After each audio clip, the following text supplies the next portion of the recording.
کیا تم دیکھ نہیں رہے؟ ابن ولید چپ سا ہو گیا ہے۔ ایک سالار اپنے ایک ساتھی سالار سے کہہ رہا تھا، خدا کی قسم میں نہیں مانوں گا کہ ابن ولید تھک گیا ہے یا مسلسل معرکوں سے اکتا گیا ہے، اور میں یہ بھی نہیں مانوں گا کہ ابن ولید ڈر گیا ہے، وہ اپنے مستقر سے اتنی دور دشمن ملک کے اندر آ گیا ہے۔ دوسرے سالار نے کہا، لیکن میں اسے کسی سوچ میں ڈوبا ہوا ضرور دیکھ رہا ہوں۔ ہاں، وہ کچھ اور سوچ رہا ہے۔ پوچھ نہ لیں؟ ہم نہیں پوچھیں گے تو اور کون پوچھنے آئے گا؟ خالد رضی اللہ تعالیٰ عنہ سوچ میں ڈوب ہی جایا کرتے تھے۔ یہ ایک معرکے کی فراغت کے بعد اگلے معرکے کی سوچ ہوتی تھی۔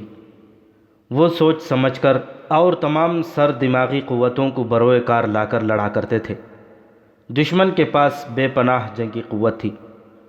وہ گہری سوچ کے بغیر اپنی فوج کی برتری اور افراد کے بلبوتے پر بھی لڑ سکتا تھا۔ مسلمان ایسا خطرہ مول نہیں لے سکتے تھے۔ ان کی تعداد کسی بھی معرکے میں 18,000 سے زیادہ نہیں تھی۔ ان کی تعداد 15 اور 18,000 کے درمیان رہتی تھی۔ ایک ایک مجاہد کا مقابلہ 3 سے 6 کفار سے ہوتا تھا، لہٰذا انہیں عقل اور ہوش مندی کی جنگ لڑنی پڑتی تھی۔ ایسی عقل اور ہوش مندی میں خالد رضی اللہ تعالیٰ عنہ کا کوئی ثانی نہ تھا۔ انہی اوصاف کی بدولت رسول اکرم صلی اللہ علیہ وسلم نے انہیں اللہ کی تلوار کہا تھا۔ جذبہ تو خالد میں تھا ہی، لیکن انہیں دماغ زیادہ لڑانا پڑتا تھا۔ ہر معرکے سے پہلے خالد رضی اللہ تعالیٰ عنہ جاسوسوں سے دشمن کی کیفیت اور اس کی زمین اور نفری وغیرہ کی تفصیلات معلوم کر کے گہری سوچ میں ڈوب جاتے، پھر اپنے سالاروں سے صلح مشورہ کرتے تھے۔ لیکن فراز کی جنگ کے بعد ان پر ایسی خاموشی طاری ہو گئی تھی جو کچھ اور ہی قسم کی تھی۔ ان کی اس خاموشی کو دیکھ کر ان کے سالار کچھ پریشان سے ہو رہے تھے۔ یہ فراز سے ہیرا کی طرف کوچ 25 ذی قعدہ 12 ہجری سے 2 روز پہلے کا واقعہ ہے۔ 3-4 سالار خالد رضی اللہ تعالیٰ عنہ کے خیمے میں جا بیٹھے۔ ابن ولید سالار قعقاع بن عمرو نے کہا، خدا کی قسم جس سوچ میں تو ڈوبا ہوا ہے اس کا تعلق کسی لڑائی کے ساتھ نہیں۔ ہم ایک ہی منزل کے مسافر ہیں، تجھے اکیلا پریشان نہیں ہونے دیں گے۔ خالد رضی اللہ تعالیٰ عنہ نے سب کی طرف دیکھا اور مسکرائے۔ ابن عمرو ٹھیک کہتا ہے۔ خالد رضی اللہ تعالیٰ عنہ نے کہا، میں جس سوچ میں پڑا رہتا ہوں اس کا تعلق کسی لڑائی کے ساتھ نہیں۔ کچھ ہمیں بھی بتا ابن ولید، ایک اور سالار نے کہا۔ خدا کی قسم تو پسند نہیں کرے گا کہ ہم سب تجھے دیکھ دیکھ کر پریشان ہوتے رہیں۔ نہیں پسند کروں گا۔ خالد رضی اللہ تعالیٰ عنہ نے کہا، تم میں سے کوئی بھی پریشان ہوگا تو یہ مجھے ناپسند ہوگا۔ میں کسی لڑائی کے لیے کبھی پریشان نہیں ہوا۔ 3 دشمنوں کی فوجیں مل کر ہمارے خلاف آئیں، میں پریشان نہیں ہوا۔ میں نے خلیفۃ المسلمین کے حکم کی خلاف ورزی کرتے ہوئے رومیوں کو جا للکارا۔ میں نے ایک خطرہ مول لیا تھا، میں پریشان نہیں ہوا۔ مجھے ہر میدان میں اور ہر مشکل میں اللہ نے روشنی دکھائی ہے، اور تمہیں اللہ نے ہمت دی ہے کہ تم اتنے جری دشمن پر غالب آئے۔ اب میری پریشانی یہ ہے کہ میں فریضہ حج ادا کرنا چاہتا ہوں، لیکن تم دیکھ رہے ہو میں کہاں ہوں اور میری ذمہ داریاں کیا ہیں۔ کیا میں اس فرض کو چھوڑ کر حج کا فرض ادا کر سکتا ہوں؟ نہیں کر سکتا میرے رفیقوں۔ میرا دل میرے قابو سے باہر ہو گیا ہے۔ خدا کی قسم یہ میری روح کی آواز ہے کہ ولید کے بیٹے، کیا تجھے یقین ہے کہ تو اگلے حج تک زندہ رہے گا؟ مجھے یقین نہیں میرے رفیقوں۔ ہم نے جن 2 دشمنوں کو شکستیں دی ہیں ان کی جنگی طاقت تم نے دیکھ لی ہے، اور تم نے یہ بھی دیکھ لیا ہے کہ تمام قبیلے فوراً ان سے جا ملتے ہیں۔ ابھی ہمیں بڑی خونریز جنگیں لڑنی ہیں۔ فارسی اور رومی تیار ہو کر ہم سے شکستوں کا انتقام لیں گے۔ میں محسوس کر رہا ہوں کہ میری زندگی چند روز رہ گئی ہے، اور میرے رفیقوں میں کچھ بھی نہیں، تم کچھ بھی نہیں، صرف اللہ ہے جو ہمارے سینوں میں ہے، وہی سب کچھ ہے۔ پھر میں کیوں نہ ان کے حضور، ان کے عظیم گھر میں جا کر سجدہ کروں، کیا تم مجھے اجازت دو گے کہ میں اپنی طرف سے، تم سب کی طرف سے اور ہر ایک مجاہد کی طرف سے خانہ کعبہ جا کر اللہ کے حضور شکر ادا کروں؟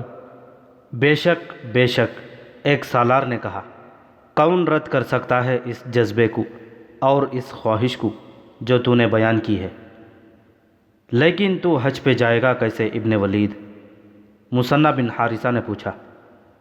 پیچھے کچھ ہو گیا تو میں کسی لڑائی میں مارا جاؤں گا تو خدا کی قسم تم یہ نہیں سوچو گے کہ اب کیا ہوگا؟ خالد رضی اللہ تعالیٰ عنہ نے کہا، کیا میرے نہ ہونے سے تمہارے حوصلے ٹوٹ جائیں گے؟ نہیں نہیں، ایسا نہیں ہوگا، رب کعبہ کی قسم ایسا نہیں ہوگا۔ قعقاع بن عمرو نے کہا، ہم میں سے کوئی ایک بھی زندہ ہوگا تو وہ اسلام کے پرچم کو گرنے نہیں دے گا۔ یوں کر ابن ولید، آج ہی قاصد کو روانہ کر دے کہ وہ امیر المؤمنین سے اجازت لے آئے کہ تو حج پہ جا سکتا ہے۔ جس سوچ نے مجھے پریشان کر رکھا ہے وہ یہی سوچ ہے۔ خالد رضی اللہ تعالیٰ عنہ نے مسکرا کر کہا، میں جانتا ہوں امیر المؤمنین اجازت نہیں دیں گے، انہیں یہاں کے حالات کا علم ہے۔ اگر وہ اجازت دے بھی دیں تو یہ خطرہ پیدا ہو جائے گا کہ دشمن کو پتہ چل جائے گا کہ ابن ولید چلا گیا ہے۔ میں اپنے لشکر کو بھی نہیں بتانا چاہتا کہ میں ان کے ساتھ نہیں ہوں۔ میں بہت کم وقت میں جا کر واپس آنا چاہتا ہوں۔ خدا کی قسم ولید کے بیٹے، مثنیٰ بن حارثہ نے کہا، تو نہیں جانتا کہ تو جو کہہ رہا ہے یہ ناممکن ہے؟ اللہ ناممکن کو ممکن بنا دیا کرتا ہے۔ خالد رضی اللہ تعالیٰ عنہ نے کہا، انسان کو ہمت کرنی چاہیے، میں تمہیں بتاتا ہوں کہ میں کیا کروں گا اور کس راستے سے جاؤں گا۔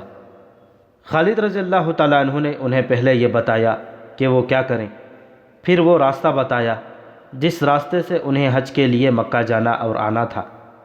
حج میں صرف 14 دن باقی تھے اور فرات سے مکہ تک کی مسافت تیز چلنے سے 2.5 مہینے سے کچھ زیادہ تھی۔ خالد رضی اللہ تعالیٰ عنہ کو کوئی چھوٹا راستہ دیکھنا تھا، لیکن کوئی راستہ چھوٹا نہیں تھا۔ خالد رضی اللہ تعالیٰ عنہ تاجر خاندان کے فرد تھے۔ قبول اسلام سے پہلے خالد رضی اللہ تعالیٰ عنہ نے تجارت کے سلسلے میں بڑے لمبے اور کٹھن سفر کیے تھے۔ وہ ایسے راستوں سے بھی واقف تھے جو عام راستے نہیں تھے، بلکہ وہ راستے کہلاتے ہی نہیں تھے۔ خالد رضی اللہ تعالیٰ عنہ نے اپنے سالاروں کو ایک ایسا ہی راستہ بتایا۔ خدا کی قسم ابن ولید، مثنیٰ بن حارثہ نے کہا، تیرا دماغ خراب نہیں ہوا، پھر بھی تو نے ایسی بات کہہ دی جو ٹھیک دماغ والے نہیں کہہ سکتے۔ تو جو راستہ بتا رہا ہے وہ کوئی راستہ نہیں، وہ ایک علاقہ ہے، اور اس علاقے سے صحرا کی ہوائیں بھی ڈر ڈر کر گزرتی ہیں۔ کیا تو مرنے کا کوئی اور طریقہ نہیں جانتا؟ کیا میں اس علاقے سے واقف نہیں؟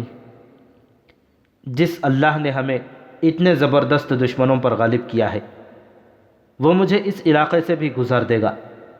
خالد رضی اللہ تعالیٰ عنہ نے ایسی مسکراہٹ سے کہا جس میں عزم اور خود اعتمادی تھی، میں یقین سے کہتا ہوں کہ تم مجھے جانے سے نہیں روکو گے اور میرے اس راز کو اس خیمے سے باہر نہیں جانے دو گے۔ میں یہ راز امیر المؤمنین سے بھی چھپا کر رکھوں گا۔ اگر امیر المؤمنین بھی حج پر آ گئے تو کیا کرے گا تو؟ ایک سالار نے پوچھا۔ میں ان سے اپنا چہرہ چھپا لوں گا، خالد رضی اللہ تعالیٰ عنہ نے کہا۔ تم سب میرے لیے دعا تو ضرور کرو گے۔ میں وعدہ کرتا ہوں میں اس طرح تم سے آ ملوں گا کہ تم کہو گے کہ یہ شخص راستے سے واپس آ گیا ہے۔ زیادہ تر مورخین خصوصاً طبری نے یہ واقعہ بیان کیا ہے کہ خالد رضی اللہ تعالیٰ عنہ نے 12 ہجری کا حج کس طرح ادا کیا۔ ان حالات میں کہ ان کی ٹکر فارس کی شہنشاہی سے تھی اور انہوں نے روم کی شہنشاہی کے اندر جا کر حملہ کیا تھا، یہ خطرہ ہر لمحے موجود تھا کہ یہ دونوں بادشاہیاں مل کر جوابی حملہ کریں گی۔ اس خطرے کے پیش نظر خالد رضی اللہ تعالیٰ عنہ وہاں سے غیر حاضر نہیں ہو سکتے تھے، لیکن حج کا عزم اتنا پکا اور خواہش اتنی شدید تھی کہ اسے وہ دبا نہ سکے۔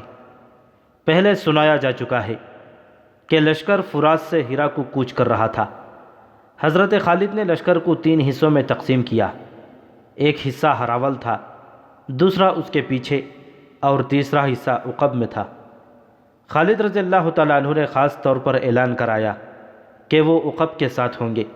لشکر کو ہیرا تک پہنچنے کی کوئی جلدی نہیں تھی۔ تیز کوچ اس صورت میں کیا جاتا تھا جب کہیں حملہ کرنا ہوتا یا جب اطلاع ملتی تھی کہ فلاں جگہ دشمن حملے کی تیاری کر رہا ہے۔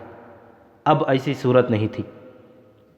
لشکر کے کوچ کی رفتار تیز نہ کرنے کی ایک وجہ تو یہ تھی کہ یہ کوچ میدان جنگ کی طرف نہیں بلکہ اپنے مفتوحہ شہر کی طرف ہو رہا تھا۔ دوسری وجہ یہ تھی کہ مجاہدین متواتر لڑائیاں لڑتے اور پیش قدمی کرتے رہے تھے۔ ان کے جسم شل ہو چکے تھے۔ حضرت خالد نے کوچ معمولی رفتار سے کرنے کا حکم ایک اور وجہ سے بھی دیا تھا۔ اس وجہ کا 3 سالاروں اور خالد رضی اللہ تعالیٰ عنہ کے چند ایک ساتھیوں کے سوا کسی کو علم نہ تھا۔ وہ وجہ یہ تھی کہ خالد رضی اللہ تعالیٰ عنہ کو کوچ کے دوران لشکر کے عقبی حصے سے کھسک جانا تھا اور ایک گمنام راستے سے مکہ کو روانہ ہونا تھا۔ لشکر 31 جنوری 634 عیسوی کے روز چل پڑا۔ تاریخ میں اس مقام کا پتہ نہیں ملتا جہاں لشکر نے پہلا پڑاؤ کیا تھا۔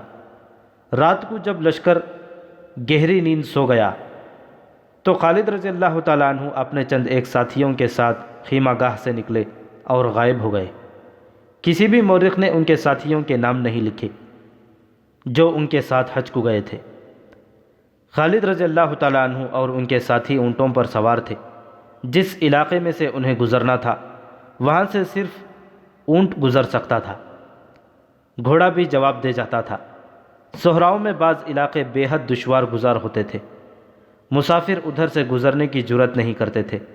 صحرائی قزاق اور بڑے پیمانے پر رہزنی کرنے والے انہی علاقوں میں رہتے تھے اور لوٹ مار کا مال وہیں رکھتے تھے۔ ان میں کچھ علاقے ایسے خوفناک تھے کہ قزاق اور رہزن بھی ان میں داخل ہونے کی جرات نہیں کرتے تھے۔ اس دور میں صحرا کے جس علاقے کو دشوار گزار اور خطرناک کہنا ہوتا تھا تو کہا جاتا تھا کہ وہاں تو ڈاکو اور رہزن بھی نہیں جاتے۔ خالد رضی اللہ تعالیٰ عنہ نے مکہ تک جلدی پہنچنے کا جو راستہ اختیار کیا تھا وہ ایسا ہی تھا جہاں ڈاکو اور رہزن بھی نہیں جاتے تھے۔ اتنے خطرناک اور وسیع علاقے سے زندہ گزر جانا ہی ایک کارنامہ تھا، لیکن خالد رضی اللہ تعالیٰ عنہ دنوں کی مسافت منٹوں میں طے کرنے کی کوشش میں تھے۔ انہیں صرف یہ سہولت حاصل تھی کہ موسم سردیوں کا تھا، لیکن سینکڑوں میلوں تک پانی کا نام و نشان نہ تھا۔ اس علاقے میں ایک اور خطرہ ریت اور مٹی کے ان ٹیلوں کا تھا جن کی شکلیں عجیب و غریب تھیں۔ یہ کئی میل وسیع نشیب میں کھڑے تھے، بعض چٹانوں کی طرح چوڑے تھے، بعض گول اور بعض ستونوں کی طرح اوپر کو اٹھے ہوئے تھے۔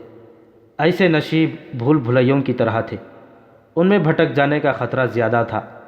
گھوم پھر کر انسان وہیں کا وہیں رہتا اور سمجھتا تھا کہ وہ بہت سا فاصلہ طے کر آیا ہے، حتیٰ کہ وہ ایک جگہ ہی چلتا اور مڑتا تھک کر چور ہو جاتا تھا۔ پانی پی پی کر پانی کا ذخیرہ وہیں ختم ہو جاتا تھا۔ اس دور کی تحریروں سے پتہ چلتا ہے کہ صحرا کے اس حصے کی صعوبتیں، دشواریاں اور وہاں کے خطرے ایسے تھے جو دیکھے بغیر انسان کے تصور میں نہیں آ سکتے۔ کئی جگہوں پر اونٹ یوں بدک گئے جیسے انہوں نے کوئی ایسی چیز دیکھ لی ہو جو انسانوں کو نظر نہیں آ سکتی۔ اونٹ صحرائی جانور ہونے کی وجہ سے اس پانی کی بھی بو پا لیتا ہے جو زمین کے نیچے ہوتا ہے۔ کہیں چشمہ ہو جو نظر نہ آتا ہو، اونٹ اپنے آپ اس طرف چل پڑتا ہے۔ اونٹ خطروں کو بھی دور سے سونگھ لیتا ہے۔ خالد رضی اللہ تعالیٰ عنہ کے مختصر سے قافلے کے اونٹ کئی جگہوں پر بتکے۔ ان کے سواروں نے ادھر ادھر اور پیچھے دیکھا مگر انہیں کچھ بھی نظر نہ آیا۔ زیادہ خطرہ صحرائی سانپ کا تھا جو 1.5 یا زیادہ سے زیادہ 2 بالشت کا ہوتا ہے۔ یہ دنیا کے دوسرے ملکوں کے سانپوں کی طرح آگے کو نہیں رینگتا بلکہ پہلو کی طرف رینگتا ہے۔ انسان یا جانور کو ڈس لے تو 2-4 منٹوں میں موت واقع ہو جاتی ہے۔ صحرائی بچھو اس سانپ کی طرح زہریلا ہوتا ہے۔ ایک مورخ یعقوبی نے خالد رضی اللہ تعالیٰ عنہ کے اس سفر کو بیان کرتے ہوئے حیرت کا اظہار کیا ہے۔ اس نے اپنے دور کے کسی عالم کا حوالہ دے کر لکھا ہے کہ ایک معجزے وہ تھے جو خدا نے پیغمبروں کو دکھائے، اور خالد رضی اللہ تعالیٰ عنہ کا یہ سفر ان معجزوں میں سے تھا۔ جو انسان اپنی خداداد قوتوں سے کر دکھایا کرتے ہیں۔ حضرت خالد اپنے ساتھیوں سمیت بر وقت مکہ پہنچے۔ انہیں اس خبر نے پریشان کر دیا کہ خلیفۃ المسلمین حضرت ابوبکر صدیق رضی اللہ تعالیٰ عنہ بھی فریضہ حج کی ادائیگی کے لیے آئے ہوئے ہیں۔ خالد رضی اللہ تعالیٰ عنہ نے سنت کے مطابق اپنا سر اس طرح سے منڈوا دیا۔ انہوں نے اپنے ساتھیوں سے کہا کہ وہ اپنے چہرے چھپا کر رکھیں تاکہ کوئی انہیں پہچان نہ سکے۔ فریضہ حج ادا کر کے خالد رضی اللہ تعالیٰ عنہ نے بڑی تیزی سے پانی اور دیگر زاد راہ اکٹھا کیا اور واپسی کے سفر کو روانہ ہو گئے۔ یوں کہنا غلط نہ ہوگا کہ وہ ایک بار پھر موت کی وادی میں داخل ہو گئے۔ تمام مورخ متفقہ طور پر لکھتے ہیں کہ خالد رضی اللہ تعالیٰ عنہ اس وقت ہیرا پہنچے جب فرات سے چلا ہوا ان کا لشکر ہیرا میں داخل ہو رہا تھا۔ لشکر کا عقبی حصہ جس کے ساتھ خالد رضی اللہ تعالیٰ عنہ کو ہونا چاہیے تھا وہ ابھی ہیرا سے کچھ دور تھا۔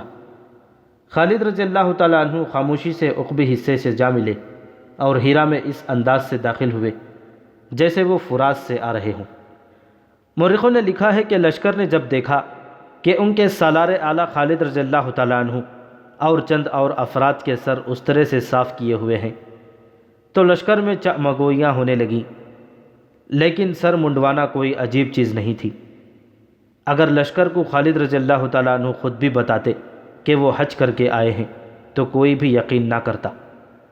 مشہور مورخ طبری نے لکھا ہے کہ خالد رضی اللہ تعالیٰ عنہ مطمئن تھے کہ انہیں مکہ میں کسی نے نہیں پہچانا۔ 4 مہینے گزر گئے۔ کسریٰ کے خلاف جنگی کارروائیاں ختم ہو چکی تھیں۔ عراق کا بہت سا علاقہ کسریٰ سے چھین کر سلطنت اسلامیہ میں شامل کر لیا گیا تھا۔ کسریٰ کی جنگی طاقت کا دم خم توڑ دیا گیا تھا۔ آتش پرست فارسیوں کی دھونس اور دھاندلی ختم ہو چکی تھی۔ یہ خطرہ اگر ہمیشہ کے لیے نہیں تو بڑی لمبی مدت کے لیے ختم ہو گیا تھا کہ فارس کی جنگی طاقت حملہ کر کے مسلمانوں کو کچل ڈالے گی۔ فارسی آتش پرستوں کے نامور جرنیل قارن، ہرمز، بہمن جازویہ، اینڈرزغر، زوربا اور زرمہر اور دوسرے جن کی جنگی اہلیت اور دہشت مشہور تھی، خالد رضی اللہ تعالیٰ عنہ اور ان کے مجاہدین کے ہاتھوں مختلف معرکوں میں مارے گئے تھے۔ ان جیسے جرنیل پیدا کرنے کے لیے بڑی لمبی مدت درکار تھی۔ اب تو پورے عراق میں اور مدائن کے محلات کے اندر بھی ان مسلمانوں کی دھاک بیٹھ گئی تھی جنہیں انہی محلات میں عرب کے بدو اور ڈاکو کہا گیا تھا۔ سب سے بڑی فتح تو یہ تھی کہ اسلام نے اپنی عظمت کا احساس دلا دیا تھا۔ خالد رضی اللہ تعالیٰ عنہ نے ہیرا میں 4 مہینے گزار کر اپنے لشکر کو آرام کرنے کی مہلت دی اور اس خیال سے کہ جنگی ترتیب بھی جاری رکھی کہ مجاہدین لشکر سست نہ ہو جائے۔ اس کے علاوہ خالد رضی اللہ تعالیٰ عنہ نے مفتوحہ علاقوں کا نظم و نسق اور محصولات کی وصولی کا نظام بھی بہتر بنا لیا۔ مئی 634 عیسوی کے آخری ہفتے میں خالد رضی اللہ تعالیٰ عنہ کو امیر المؤمنین حضرت ابوبکر صدیق رضی اللہ تعالیٰ عنہ کا خط ملا، جس کا پہلا فقرہ خالد رضی اللہ تعالیٰ عنہ کے حج کے متعلق تھا، جس کے متعلق خالد رضی اللہ تعالیٰ عنہ مطمئن تھے کہ امیر المؤمنین اس سے بے خبر ہیں۔ خط میں خالد رضی اللہ تعالیٰ عنہ کے حج کا اشارہ کر کے صرف اتنا لکھا تھا: آئندہ ایسا نہ کرنا۔ باقی خط کا متن یہ تھا: بسم اللہ الرحمن الرحیم، عتیق بن ابو قحافہ کی طرف سے خالد بن ولید کے نام۔ یاد رہے کہ امیر المؤمنین اول ابو بکر کہلاتے تھے، لیکن ان کا نام عبداللہ بن ابو قحافہ تھا اور عتیق ان کا لقب تھا جو انہیں رسول کریم صلی اللہ علیہ وسلم نے عطا فرمایا تھا۔ السلام علیکم، تعریف اللہ کے لیے جس کے سوا کوئی معبود نہیں، درود و سلام محمد الرسول اللہ صلی اللہ علیہ وسلم پر۔ ہیرا سے کوچ کرو اور شام سلطنت روما میں اس جگہ پہنچو جہاں اسلامی لشکر جمع ہے۔ لشکر اچھی حالت میں نہیں، مشکل میں ہے۔ میں اس تمام لشکر کا جو تم اپنے ساتھ لے جاؤ گے اور اس لشکر کا جس کی مدد کو تم جا رہے ہو سپہ سالار مقرر کرتا ہوں۔ رومیوں پر حملہ کرو۔ ابو عبیدہ اور اس کے ساتھ کے تمام سالار تمہارے ماتحت ہوں گے۔ ابو سلیمان، خالد رضی اللہ تعالیٰ عنہ کا دوسرا نام۔ پختہ عزم لے کر پیش قدمی کرو۔ اللہ کی حمایت اور مدد سے اس مہم کو پورا کرو۔ اپنے لشکر کو جو اس وقت تمہارے پاس ہے 2 حصوں میں کر دو۔ ایک حصہ مثنہ بن حارثہ کے سپرد کر جاؤ۔ عراق سلطنت فارس کے مفتوحہ علاقوں کا سپہ سالار مثنہ بن حارثہ ہوگا۔ لشکر کا دوسرا حصہ اپنے ساتھ لے جاؤ، اللہ تمہیں فتح عطا فرمائے۔ اس کے بعد یہیں واپس آ جانا اور اس علاقے کے سپہ سالار تم ہوگے۔ تکبر نہ کرنا کہ تکبر اور غرور تمہیں دھوکہ دیں گے اور تم اللہ کے راستے سے بھٹک جاؤ گے۔ کوتاہی نہ ہو، رحمت و کرم اللہ کے ہاتھ میں ہے اور نیک اعمال کا صلہ اللہ ہی دیا کرتا ہے۔ خط پڑھتے ہی خالد رضی اللہ تعالیٰ عنہ نے اپنے سالاروں کو بلایا اور کچھ کھسیانہ سا ہو کے انہیں بتایا کہ ان کے خفیہ حج کا امیر المؤمنین کو پتہ چل گیا ہے اور میں خوش ہوں اس پر کہ فراغت ختم ہو گئی ہے۔ خالد رضی اللہ تعالیٰ عنہ نے کہا، ہم شام جا رہے ہیں۔ حضرت خالد تو جیسے میدان جنگ کے لیے ہی پیدا ہوئے تھے، قلعے اور شہر میں بیٹھنا انہیں پسند نہ تھا۔ انہوں نے سالاروں کو خط پڑھ کر سنایا اور تیاری کا حکم دیا۔ اس کے ساتھ ہی انہوں نے لشکر کو 2 حصوں میں تقسیم کیا۔ مورخوں نے لکھا ہے کہ حضرت خالد نے تمام صحابہ اکرام کو اپنے ساتھ رکھا۔ صحابہ اکرام رضی اللہ تعالیٰ عنہم اجمعین کو لشکر میں عزت و احترام کی نگاہ سے دیکھا جاتا تھا۔ ولید کے بیٹے مثنہ بن حارثہ نے کہا، خدا کی قسم میں اس تقسیم پر راضی نہیں ہوں جو تو نے کی ہے۔ تو رسول اللہ صلی اللہ علیہ وسلم کے تمام ساتھیوں کو اپنے ساتھ لے جا رہا ہے۔ صحابہ اکرام کو بھی صحیح تقسیم کر کے آدھے صحابہ اکرام تیرے ساتھ جائیں گے، آدھے میرے ساتھ رہیں گے۔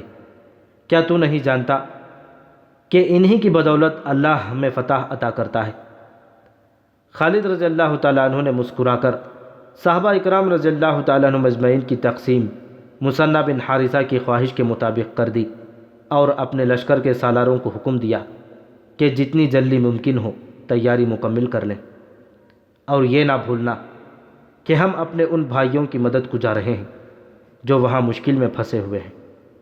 خالد رضی اللہ تعالیٰ عنہ نے کہا، ضائع کرنے کے لیے ہمارے پاس ایک سانس جتنا وقت بھی نہیں۔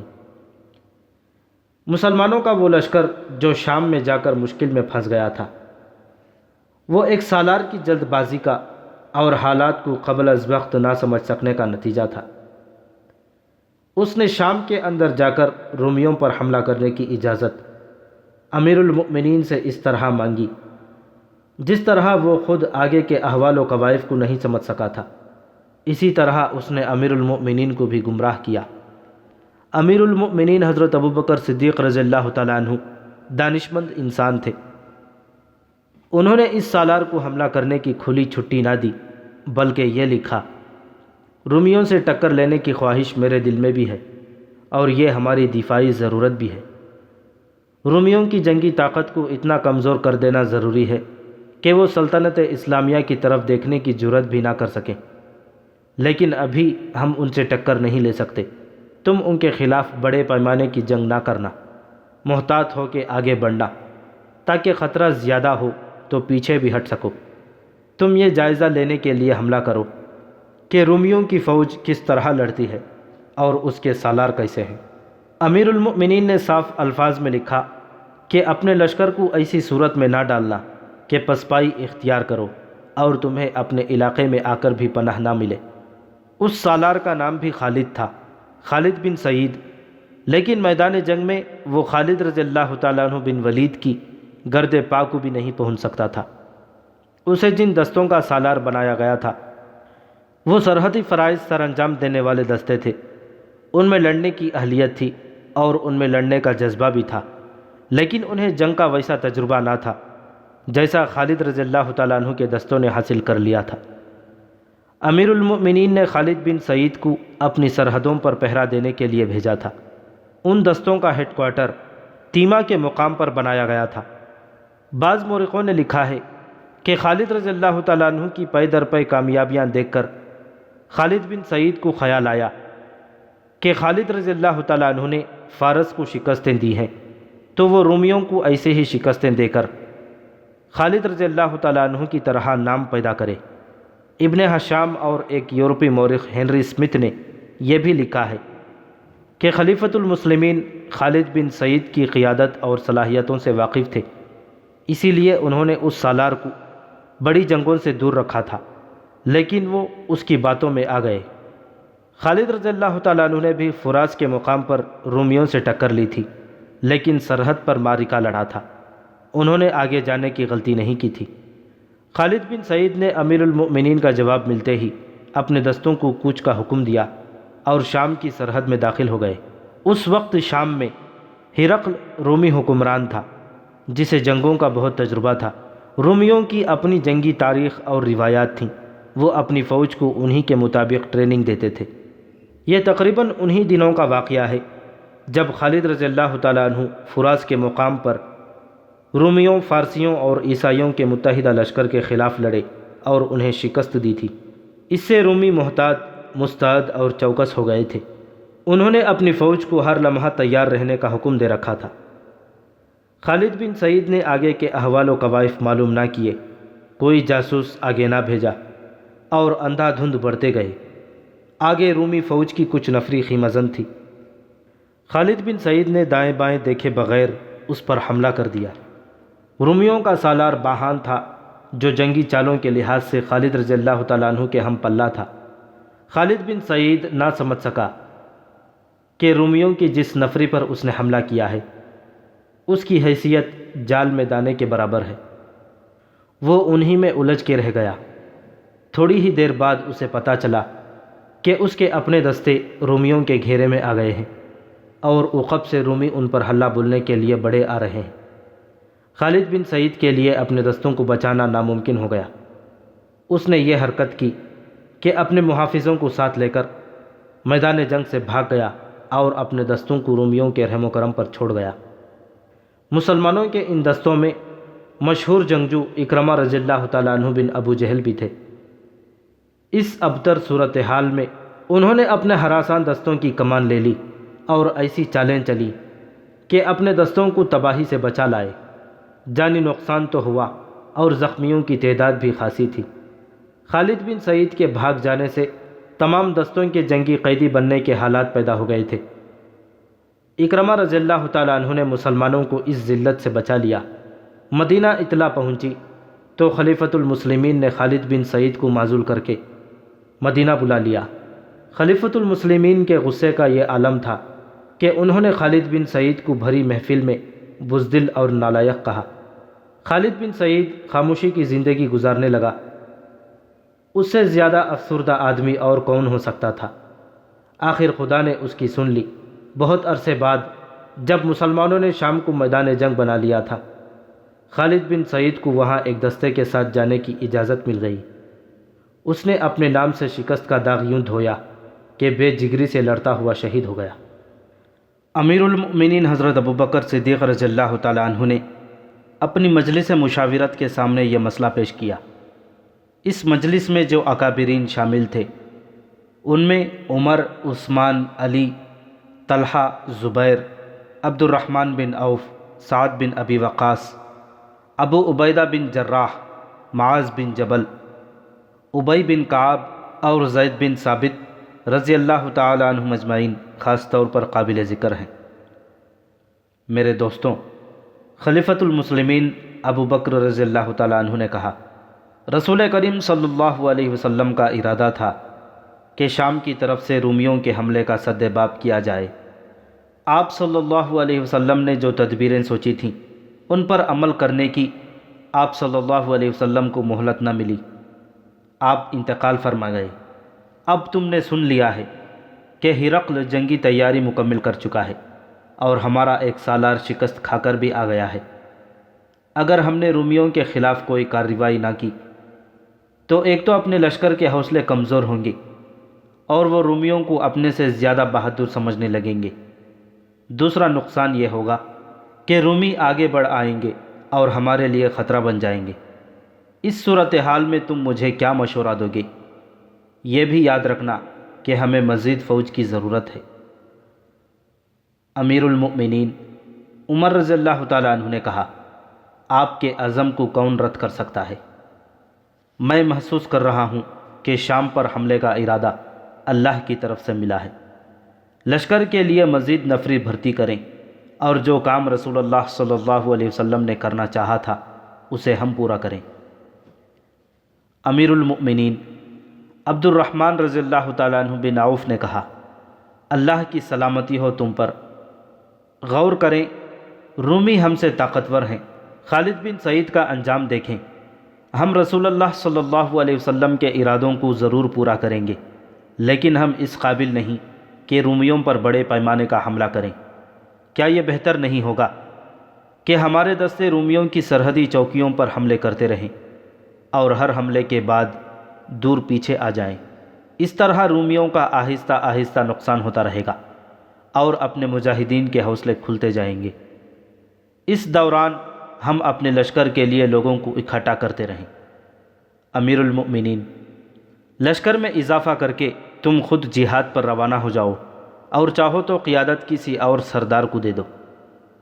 مورخوں نے اس دور کی تحریروں کے حوالے سے لکھا ہے کہ تمام مجلس پر خاموشی طاری ہو گئی۔ عبد الرحمن بن عوف رضی اللہ تعالیٰ عنہ نے بڑی جرأت سے اپنا مشورہ پیش کیا تھا۔ ایسے لگتا تھا جیسے اب کوئی اور بولے گا ہی نہیں۔ خاموش کیوں ہو گئے ہو تم؟ امیر المؤمنین نے کہا، اپنے مشورے دو۔ کون شک کر سکتا ہے تمہاری دیانت داری پر؟ عثمان بن عفان رضی اللہ تعالیٰ عنہ نے کہا، بے شک تم مسلمانوں کی اور دین کی بھلائی چاہتے ہو، پھر کیوں نہیں تم حکم دیتے کہ شام پر حملہ کرو؟ نتیجہ جو بھی ہوگا ہم سب بھگت لیں گے۔ مجلس کے دوسرے شرکاء نے عثمان بن عفان رضی اللہ تعالیٰ عنہ کی تائید کی اور متفقہ طور پر کہا کہ دین اور رسول اللہ صلی اللہ علیہ وسلم کی امت کے وقار کے لیے مسند خلافت سے جو حکم ملے گا اسے سب قبول کریں گے۔ تم سب پر اللہ کی رحمت ہو۔ خلیفۃ المسلمین نے آخر میں کہا، میں کچھ امیر مقرر کرتا ہوں۔ اللہ کے اور اس کے رسول صلی اللہ علیہ وسلم کے بعد اپنے امیروں کی اطاعت کرو، اپنی نیتوں اور ارادوں کو صاف رکھو، بے شک اللہ انہی لوگوں کے ساتھ ہوتا ہے۔ امیر المؤمنین حضرت ابوبکر صدیق رضی اللہ تعالیٰ عنہ کا مطلب یہ تھا کہ شام پر حملہ ہوگا اور رومیوں کے ساتھ جنگ لڑی جائے گی۔ مجلس پر پھر خاموشی طاری ہو گئی۔ محمد حسین ہیکل لکھتا ہے کہ یہ خاموشی ایسی تھی جیسے وہ رومیوں سے ڈر گئے ہوں یا انہیں امیر المؤمنین کا فیصلہ پسند نہ آیا ہو۔ عمر رضی اللہ تعالیٰ عنہ نے سب کی طرف دیکھا اور ان کی آنکھیں جذبات کی شدت سے سرخ ہو گئیں۔ اے مؤمنین، عمر رضی اللہ تعالیٰ عنہ نے گرج کر کہا، کیا ہو گیا ہے تمہیں؟ خلیفہ کی آواز پر لبیک کیوں نہیں کہتے؟ کیا خلیفہ نے اپنی بھلائی کے لیے کوئی حکم دیا ہے؟ کیا خلیفہ کے حکم میں تمہاری بھلائی نہیں، امت رسول کی بھلائی نہیں؟ بولو، لبیک کہو اور آواز اپنے دلوں سے نکالو۔ مجلس کا سکوت ٹوٹ گیا۔ لبیک لبیک کی آوازیں اٹھیں اور سب نے متفقہ طور پر کہا کہ وہ رومیوں سے ٹکر لیں گے۔ حج سے واپس آ کر خلیفۃ المسلمین ابوبکر رضی اللہ تعالیٰ عنہ نے مدینہ میں گھوڑ دوڑ، نیزہ بازی، تیغ زنی، تیر اندازی اور کشتیوں کا مقابلہ منعقد کرایا۔ ارد گرد کے قبیلوں کو بھی اس مقابلے میں شرکت کی دعوت دی گئی تھی۔ 3 دن مدینہ میں انسانوں کے ہجوم کا یہ عالم رہا کہ گلیوں میں چلنے کو رستہ نہیں ملتا تھا، کوئی جگہ نہیں رہی تھی، جدھر نظر جاتی تھی گھوڑے اور اونٹ کھڑے نظر آتے تھے، دف اور نفریاں بجتی ہی رہتی تھیں۔ قبیلے اپنے شہ سواروں اور پہلوانوں کو جلوسوں کی شکل میں لا رہے تھے۔ 3 دن ہر طرح کے مقابلے ہوتے رہے۔ جن قبیلوں کے آدمی جیت جاتے وہ قبیلے میدان میں آ کر ناچتے کودتے اور چلا چلا کر خوشی کا اظہار کرتے تھے۔ ان کی عورتیں اپنے جیتنے والے آدمیوں کی مداح میں گیت گاتی تھیں۔ مقابلے میں باہر کا کوئی گھوڑ سوار یا تیغ زن یا کوئی شتر سوار زخمی ہو جاتا تھا تو مدینہ کا ہر باشندہ اسے اٹھا کر اپنے گھر لے جانے کی کوشش کرتا تھا۔ مدینہ والوں کی میزبانی نے قبیلوں کے دل موہ لیے۔ مقابلوں اور میلے کا یہ اہتمام خلیفۃ المسلمین ابوبکر رضی اللہ تعالیٰ عنہ نے کیا تھا۔ مقابلے کے آخری روز مدینہ کا ایک آدمی گھوڑے پر سوار میدان میں آیا۔ میدان کے ارد گرد لوگوں، گھوڑوں اور اونٹوں کا ہجوم جمع تھا۔ اے رسول اللہ کے امتیوں، میدان میں اترنے والے سوار نے بڑی بلند آواز سے کہا، خدا کی قسم، کوئی نہیں جو تمہیں نیچا دکھا سکے۔ تم نے اس میدان میں اپنی طاقت اور اپنے جوہر دیکھ لیے ہیں۔ کون سا دشمن ہے جو تمہارے سامنے اپنے پاؤں پر کھڑا رہ سکے گا؟ یہ طاقت جو تم نے ایک دوسرے پر آزمائی ہے، اب اسے اس دشمن پر آزمانے کا وقت آ گیا ہے جو تمہاری طرف بڑھا آ رہا ہے۔ اے مؤمنین، اپنی زمین کو دیکھو، اپنے اموال کو دیکھو، اپنی عورتوں کو دیکھو جو تمہارے بچوں کو دودھ پلاتی ہیں، اپنی جوان اور کنواری بیٹیوں کو دیکھو جو تمہارے دامادوں کے انتظار میں بیٹھی ہیں کہ حلال کے بچے پیدا کریں۔ اپنے دین کو دیکھو جو اللہ کا سچا دین ہے۔ خدا کی قسم، تم غیرت والے ہو، عزت والے ہو، اللہ نے تمہیں برتری دی ہے۔ تم پسند نہیں کرو گے کہ کوئی دشمن اس وقت تم پر آ پڑے جب تم سوئے ہوئے ہوگے اور تمہارے گھوڑے اور تمہارے اونٹ بغیر زینوں کے بندھے ہوئے ہوں گے، اور تم نہیں بچا سکو گے اپنے اموال کو، اپنے بچوں کو، اپنی عورتوں کو اور اپنی کنواری بیٹیوں کو، اور دشمن تمہیں مجبور کر دے گا کہ سچے دین کو چھوڑ کر دشمن کے دیوتاؤں کی پوجا کرو۔ بتا ہمیں وہ دشمن کون ہے؟ ایک شتر سوار نے چلا کر پوچھا۔ کون ہے جو ہماری غیرت کو للکار رہا ہے؟ رومی، گھوڑ سوار نے اعلان کرنے کے لہجے میں کہا۔ وہ جو ملک شام پر قبضہ کیے بیٹھے ہیں، ان کی فوج ہم سے زیادہ ہے، بہت زیادہ ہے۔ ان کے ہتھیار ہم سے اچھے ہیں، لیکن وہ تمہارا وار نہیں سہ سکتے۔ تم نے اس میدان میں اپنی طاقت اور اپنی ہمت دیکھ لی ہے، اب اس میدان میں چلو جہاں تمہاری طاقت اور ہمت تمہارا دشمن دیکھے گا۔ ہمیں اس میدان میں کون لے جائے گا؟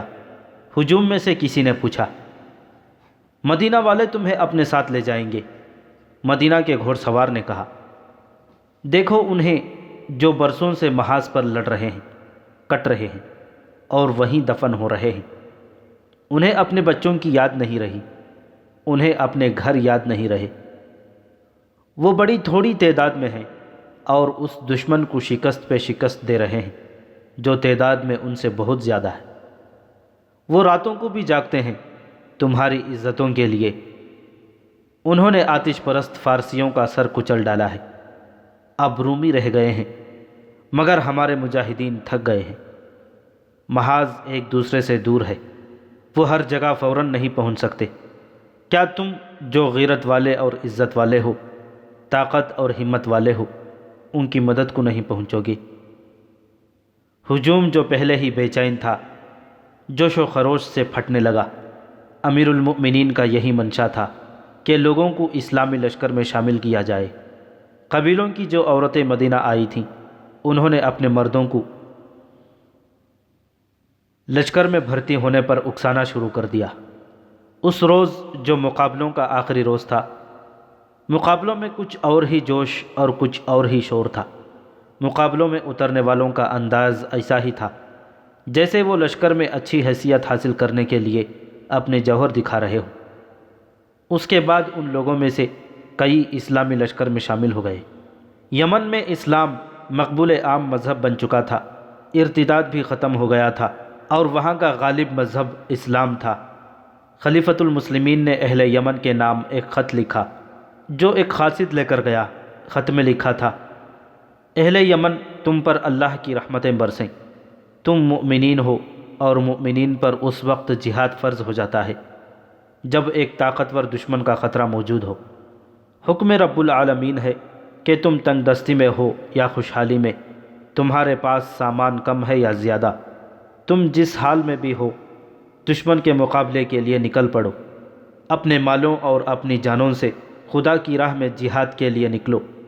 تمہارے جو بھائی مدینہ آئے تھے، انہیں میں نے شام بغرض جہاد جانے کی ترغیب دی تو وہ بخوشی تیار ہو گئے اور اسلامی لشکر میں شامل ہو گئے۔ میں یہی ترغیب تمہیں دیتا ہوں، میری آواز تم تک پہنچ گئی ہے، اس میں اللہ کا حکم ہے، وہ سنو، اور جس نے تمہیں پیدا کیا ہے اس کے حکم کی تعمیل کرو۔ اس دور کے رواج کے مطابق مدینہ کے قاصد نے یمن میں 3-4 جگہوں پر لوگوں کو اکٹھا کیا اور امیر المؤمنین کا پیغام سنایا۔ اس کا اثر یہ ہوا کہ ایک سردار ذوالقلع حمیری نے نہ صرف اپنے قبیلے کے جوان آدمیوں کو تیار کر لیا بلکہ اپنے زیر اثر چند اور قبیلوں کے لڑنے والے آدمیوں کو ساتھ لیا اور مدینہ کو روانہ ہو گیا۔ مدینہ کا قاصد ہر قبیلے میں گیا تھا۔ 3 اور قبیلوں کے سرداروں قیس بن حبیر مرادی، جندب بن امرد دوسی اور حابس بن سعد تائی اپنے اپنے قبیلے کے جوانوں اور لڑنے کے قابل افراد کو ساتھ لیا اور شام کی جنگی مہم میں شریک ہونے کے لیے عازم مدینہ ہوئے۔ یہ ایک اچھا خاصا لشکر بن گیا۔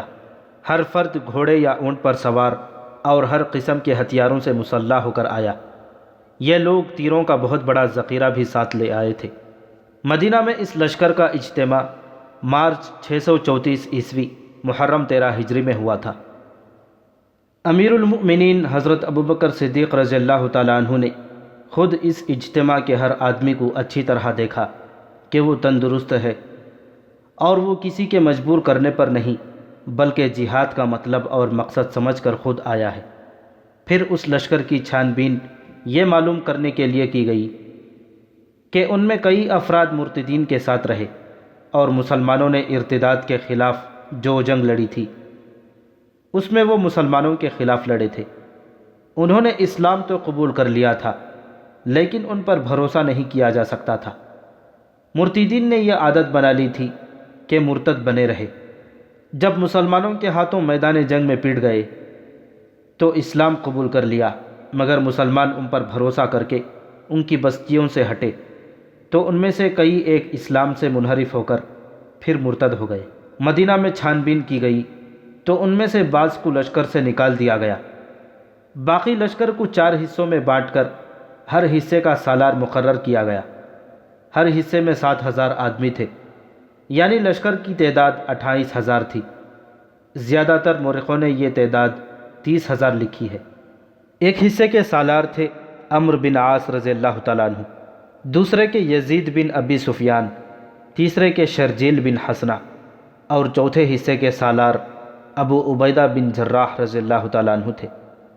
ان سالاروں نے چند دن لشکر کو بڑے پیمانے کی جنگ لڑنے کی ٹریننگ دی، جس میں معرکے کے دوران دستوں کا آپس میں رابطہ اور نظم و نسق قائم رکھنا شامل تھا۔ اپریل 634 عیسوی صفر 13 ہجری کے پہلے ہفتے میں اس لشکر کو شام کی طرف کوچ کا حکم ملا۔ ہر حصے کو الگ الگ مقامات پر پہنچنا اور ایک دوسرے سے الگ کوچ کرنا تھا۔ عمرو بن عاص کو اپنے دستوں کے ساتھ فلسطین تک جانا تھا۔ یزید بن ابی سفیان کی منزل دمشق تھی، انہیں تبوک کے راستے سے جانا تھا۔ شرجیل بن حسنہ کو اردن کی طرف جانا تھا۔ انہیں کہا گیا تھا کہ یزید بن ابی سفیان کے دستوں کے پیچھے پیچھے جائیں۔ ابو عبیدہ بن جراح کی منزل حمص تھی، انہیں بھی تبوک کے راستے سے جانا تھا۔ اللہ تم سب کا حامی و ناصر ہو۔ خلیفۃ المسلمین نے آخری حکم یہ دیا، سالار اپنے اپنے دستے ایک دوسرے سے الگ رکھیں۔ اگر رومیوں کے ساتھ کہیں ٹکر ہو گئی تو سالار ایک دوسرے کو مدد کے لیے بلا سکتے ہیں۔ اگر لشکر کے چاروں حصوں کو مل کر لڑنا پڑا تو ابو عبیدہ بن جراح تمام لشکر کے سپہ سالار ہوں گے۔ سب سے پہلے یزید بن ابی سفیان اپنے دستوں کو ساتھ لے کر مدینہ سے نکلے۔ مدینہ کی عورتیں اور بچے بھی باہر نکل آئے تھے۔ چھتوں پر عورتیں گھڑی ہاتھ اوپر کر کے ہلا رہی تھیں۔ بوڑھی عورتوں نے دعا کے لیے ہاتھ اٹھائے ہوئے تھے۔ کئی بوڑھوں کی آنکھیں اس لیے اشک بار ہو گئی تھیں کہ وہ لڑنے کے قابل نہیں رہے تھے۔ یزید بن ابی سفیان اپنے دستوں کے آگے آگے جا رہے تھے۔ یزید کے ساتھ امیر المؤمنین حضرت ابوبکر صدیق رضی اللہ تعالیٰ عنہ پیدل جا رہے تھے۔ یزید گھوڑے سے اتر آئے۔ امیر المؤمنین کے اصرار کے باوجود وہ گھوڑے پر سوار نہ ہوئے۔ امیر المؤمنین ضعیف تھے، پھر بھی وہ دستوں کی رفتار سے چلے جا رہے تھے۔ یزید نے انہیں کئی بار کہا کہ وہ واپس چلے جائیں، لیکن ابوبکر رضی اللہ تعالیٰ عنہ نہ مانے۔ مدینہ سے کچھ دور جا کر یزید رک گئے۔ امیر المؤمنین واپس نہیں جائیں گے تو میں ایک قدم آگے نہیں بڑھوں گا، یزید بن ابی سفیان نے کہا۔ خدا کی قسم ابی سفیان امیر المؤمنین نے کہا، تو مجھے سنت رسول اللہ صلی اللہ علیہ وسلم سے روک رہا ہے؟ کیا تجھے یاد نہیں کہ رسول اللہ صلی اللہ علیہ وسلم جہاد کو رخصت ہونے والے ہر لشکر کے ساتھ دور تک جاتے اور دعاؤں کے ساتھ رخصت کرتے تھے؟ آپ صلی اللہ علیہ وسلم فرمایا کرتے تھے، پاؤں جو جہاد فی سبیل اللہ کے راستے پر گرد آلود ہو جاتے ہیں، دوزخ کی آگ ان سے دور رہتی ہے۔ تاریخ کے مطابق امیر المؤمنین لشکر کے اس حصے کے ساتھ مدینہ سے 2 میل دور چلے گئے تھے۔ ابی سفیان امیر المؤمنین نے کہا، اللہ تجھے فتح و نصرت عطا فرمائے۔ کوچ کے دوران اپنے آپ پر اور اپنے لشکر پر کوئی سختی نہ کرنا۔ فیصلہ اگر خود نہ کر سکو تو اپنے ماتحتوں سے مشورہ لینا، اور تلخ کلامی نہ کرنا، عدل و انصاف کا دامن نہ چھوڑنا، ظلم سے باز رہنا کہ ظلم اور بے انصافی کرنے والی قوم کو اللہ پسند نہیں کرتا، اور ایسی قوم کبھی فاتح نہیں ہوتی۔ میدان جنگ میں پیٹھ نہ دکھانا کہ جنگی ضرورت کے بغیر پیچھے ہٹنے والے پر اللہ کا قہر نازل ہوتا ہے۔ اور جب تم اپنے دشمن پر غالب آ جاؤ، عورتوں، بچوں اور بوڑھوں پر ہاتھ نہ اٹھانا، اور جو جانور تم کھانے کے لیے ذبح کرو ان کے سوا کسی جانور کو نہ مارنا۔ مورخین واقدی، ابو یوسف، ابن خلدون اور ابن اسیر نے امیر المؤمنین کے یہ الفاظ لکھے ہیں۔ ان مورخوں کے مطابق امیر المؤمنین ابو بکر رضی اللہ تعالیٰ عنہ نے یزید بن ابو سفیان سے کہا، تجھے خانقاہیں یا عبادت گاہیں سی نظر آئیں گی اور ان کے اندر راہب بیٹھے ہوئے ہوں گے، وہ تارک الدنیا ہوں گے، انہیں اپنے حالت میں مست رہنے دینا، نہ خانقاہوں اور عبادت گاہوں کو کوئی نقصان پہنچانا، نہ ان کے راہبوں کو پریشان کرنا، اور تمہیں صلیب کو پوجنے والے بھی ملیں گے۔ ان کی نشانی یہ ہوگی، ان کے سروں کے اوپر درمیان میں بال ہوتے ہی نہیں، منڈوا دیتے ہیں۔ ان پر اسی طرح حملہ کرنا جس طرح میدان جنگ میں دشمن پر حملہ کیا جاتا ہے۔ انہیں صرف اس صورت میں چھوڑنا کہ اسلام قبول کر لیں یا جزیہ ادا کرنے پر آمادہ ہو جائیں۔ اللہ کے نام پر لڑنا، اعتدال سے کام لینا، غداری نہ کرنا، اور جو ہتھیار ڈال دے اسے بلا وجہ قتل نہ کرنا، نہ ایسے لوگوں کے اعضاء کاٹنا۔ یہ رسول اکرم صلی اللہ علیہ وسلم کا طریقہ تھا کہ رخصت کرنے والے ہر لشکر کے ساتھ کچھ دور تک جاتے، سالاروں کو ان کے فرائض یاد دلاتے اور لشکر کو دعاؤں سے رخصت کرتے تھے۔ خلیفہ اول ابو بکر رضی اللہ تعالیٰ عنہ نے رسول اکرم صلی اللہ علیہ وسلم کی پیروی کرتے ہوئے چاروں سالاروں کو آپ صلی اللہ علیہ وسلم کی ہی طرح رخصت کیا۔ لشکر اور دستے تو محاذوں کو روانہ ہوتے ہی رہتے تھے، لیکن یہ لشکر بڑے ہی خطرناک اور طاقتور دشمن سے نبرد آزما ہونے جا رہا تھا۔ شہنشاہ ہرقل جو حمص میں تھا، صرف شہنشاہ ہی نہیں تھا، وہ میدان جنگ کا استاد اور جنگی چالوں کا ماہر تھا۔ اس لشکر کو مدینہ سے روانہ کر کے مدینہ والوں پر خاموشی سی طاری ہو گئی تھی، اور خاموشی کی زبان میں ہر کسی کے سینے سے دعائیں پھوٹ رہی تھیں۔ یہ تھی وہ جنگی مہم جس کے لیے امیر المؤمنین نے فیصلہ کیا تھا کہ اس کی کمان اور قیادت کے لیے خالد رضی اللہ تعالیٰ عنہ سے بہتر کوئی سالار نہیں۔ مدینہ کا یہ 28,000 کا لشکر 15 دنوں میں شام کی سرحدوں میں اپنے بتائے ہوئے مقامات پر پہنچ چکا تھا۔ حمص میں شہنشاہ ہرقل کے محل میں وہی شان و شوکت تھی جو شہنشاہوں کے محلات میں ہوا کرتی تھی۔ مدائن کی محل کی طرح حمص کے محل میں بھی حسین اور نوجوان لڑکیاں ملازم تھیں، ناچنے اور گانے والیاں بھی تھیں، اور ایک ملکہ بھی تھی، اور جس کی وہ ملکہ تھی اس کی ملکہ ہونے کی دعوے دار چند ایک اور بھی تھیں۔ شہنشاہ ہرقل کے دربار میں ایک ملزم پیش تھا۔ اس کا جرم یہ تھا کہ وہ شاہی خاندان سے تعلق نہیں رکھتا تھا، اس کا تعلق اس خاندان کے ساتھ تھا جو شہنشاہ کا نام سن کر ہی سجدے میں گر پڑتا تھا۔ یہ ملزم ان لوگوں میں سے تھا جو شہنشاہ کو روزی رساں سمجھا کرتے تھے۔ اس ملزم کا دوسرا جرم یہ تھا کہ شاہی خاندان کی ایک شہزادی اس پر مر مٹی تھی۔ شہزادی غزال کے شکار کو گئی تھی اور جنگل میں کہیں اسے یہ آدمی مل گیا تھا۔ شہزادی نے ایک غزال کو تیر سے معمولی سا زخمی کر دیا تھا اور اس کے پیچھے گھوڑا ڈال دیا تھا، لیکن غزال معمولی زخمی تھا، وہ گھوڑے کی رفتار سے کہیں زیادہ تیز بھاگ رہا تھا۔ اس ملزم نے دیکھ لیا، وہ گھوڑے پر سوار تھا اور اس کے ہاتھ میں برچھی تھی۔ اس نے غزال کے پیچھے گھوڑا دوڑا دیا۔ غزال مڑتا تھا تو سوار راستہ چھوٹا کر کے اس کے قریب ہو جاتا تھا۔ وہ غزال کو اس طرف لے جاتا جدھر شہزادی رکی کھڑی تھی۔ شہزادی نے 3-4 تیر چلائے، سب خطا گئے۔ اس جوان اور خوبرو آدمی نے گھوڑے کو ایسا موڑا کہ غزال کے راستے میں آ گیا۔ اس نے برچھی تاک کر پھینکی جو غزال کے پہلو میں اتر گئی اور وہ گر پڑا۔ شہزادی اپنا گھوڑا وہاں لے آئی تو یہ آدمی اپنے گھوڑے سے کود کر اترا اور شہزادی کے گھوڑے کے قدموں میں سجدہ ریز ہو گیا۔ میں اگر شہزادی کے شکار کو شکار کرنے کا مجرم ہوں تو مجھے معاف کر دیا جائے، اس نے ہاتھ جوڑ کر کہا، لیکن میں غزال کو شہزادی کے سامنے لے آیا تھا کہ شہزادی اسے شکار کرے۔ تم شہ سوار ہو؟ شہزادی نے مسکرا کر کہا۔ کیا کام کرتے ہو؟ ہر وہ کام کر لیتا ہوں جس سے 2 وقت کی روٹی مل جائے۔ اس آدمی نے کہا، صرف چوری نہیں کرتا اور حرام کی نہیں کھاتا۔ تمہیں شہنشاہ ہرقل کی فوج میں ہونا چاہیے۔ شہزادی نے کہا، میں تجھے محل کے محافظوں میں شامل کر دوں گی۔ رعایا کی اس ناچیز بندے میں اتنی جرت نہیں تھی کہ انکار کرتا۔ شہزادی اسے ساتھ لے آئی اور محافظوں میں رکھوا دیا۔ اسے جب شاہی محافظوں کا لباس ملا اور جب وہ اس لباس میں شاہی استبل کے گھوڑے پر سوار ہوا تو اس کی مردانہ وجاہت نکھر آئی۔ وہ شہزادی کا منظور نظر بن گیا۔ پھر شہزادی نے اسے اپنا دیوتا بنا لیا۔